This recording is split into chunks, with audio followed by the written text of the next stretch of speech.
तो लेकिन आजकल गार्जियन सोच रहे हैं सरकारी स्कूल में क्यों अपने बच्चे को भेजे, प्राइवेट स्कूल में भेजे, वो कन्वेंट स्कूल में भेजे, अच्छा है। जैसे कि मैंने पहले आपको बोला कि जी माँ बाप हमेशा अपने बच्चों का अच्छा ही सोचते हैं। जी जी उनकी फाइनेंशियल कंडीशन अच्छी है तो वो भेज रहे हैं। जी आर्टिकल 21 का मैंने आपको जिक्र किया और जी जी 21 का जिक्र किया, जी जी दोनों में थोड़ा डिफरेंट है। जी पर्सनल लाइफ एंड लिबर्टी, अपनी मर्जी से काम करना।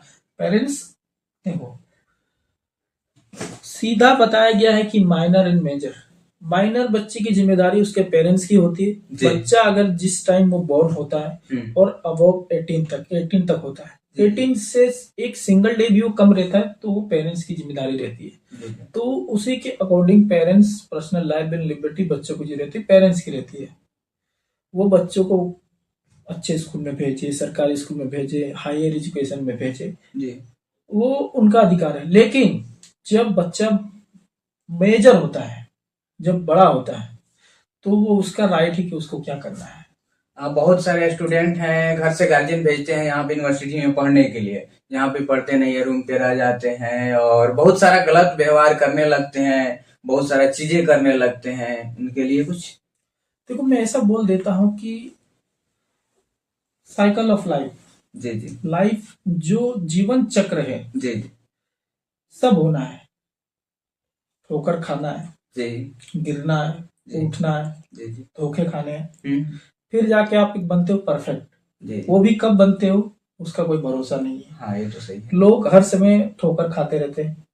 लेकिन मैं इतना बोलता हूं कि अगर कोई समझदार इंसान है और उसको समझ में आ जाए कि ये चीज गलत है, ये नहीं करना है, जी जी तो वो एक परफेक्ट व्यक्ति बन जाएगा, सक्सेसफुल हो जाएगा। लेकिन अगर वो जानबूझ के भी करता है ऐसा, तो समझ लीजिए कि आप भैंस के सामने बीन बजा रहे हैं।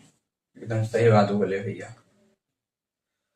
और मैं आपको एक बात बता देना चाहता हूँ कि आपने एक बार देखा होगा कि कई सारे बच्चे थे यूनिवर्सिटी में जो बिहार से, ज्यादा करके बच्चे बिहार से पढ़ने आते हैं। वैसे मैं भी बिहार से ही बिलोंग करता हूँ, रहते गुजरात में। तो मैं बता देता हूँ कि जो बच्चे यहाँ नए नए आते हैं उनको थोड़ा ढलने में टाइम लगता है, इन्वायरमेंट में टाइम लगता है। क्यों? क्योंकि उस कंफर्ट एरिया से वो निकल के नहीं आए होते हैं। जब आप कहीं जाओगे, अपना कुछ करोगे, अपने से बना के खाओगे, अपने से धोओगे, कुछ भी कपड़े धोओगे, कुछ भी करोगे, तो आपको तो सीखना पड़ेगा।